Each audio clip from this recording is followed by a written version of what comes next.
सूरत smart meter के विरोध के बीच डीजीवीसीएल ने सूरत में स्मार्ट मीटर लगाना शुरू कर दिया है। डीजीवीसीएल द्वारा 20 स्मार्ट मीटरों में एक चेक मीटर लगाया जा रहा है। लोगों की सहमति से स्मार्ट मीटर लगाए जा रहे हैं। 15 से 20 दिन बाद दोनों मीटरों की रीडिंग जांची जाएगी।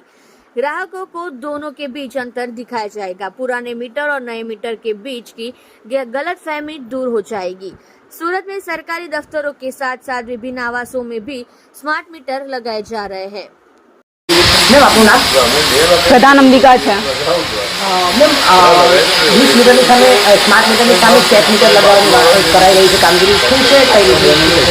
અત્યારે જેવી રીતે સર જોડે વાત થયેલી ઉપલી અધિકારીના અનુસારે અત્યારે 13 કન્ઝ્યુમરના જે છે અત્યારે આગમ રેસિડેન્સીમાં આપણે પ્લોટ નંબર 801ની જે સ્માર્ટ મીટરના સિરીઝમાં અમે અત્યારે એમનું જે જૂનું મીટર છે એઝ અ ચેક મીટરમાં લગાવીશું અને 24 અવર્સ પછી કે 2 દિવસ પછી કે 1 કલાક પછી એ જાતે બંને મીટરમાં ડિફરન્સ યુનિટનો જોઈ શકે છે।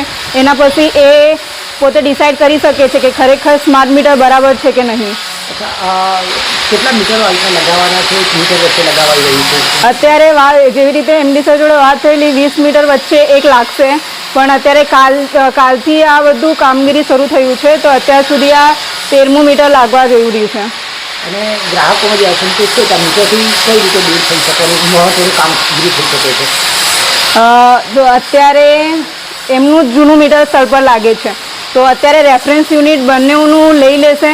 અત્યારે અમે પણ નોંધીને રાખેલા છે બંનેનું રેફરન્સ યુનિટ। આફ્ટર 1 આવર કે આફ્ટર 24 આવર્સ એ જે છે રેફરન્સ યુનિટ જે લીધેલા હશે ને પછી 24 કલાક પછીનું રીડિંગ જે ડિફરન્સ જે આવે છે એ બંનેમાં જોઈ શકે છે। તો બંનેમાં ઇક્વલી આવશે તો એમને ખ્યાલ પડશે કે બરાબર છે કે નહીં મીટર।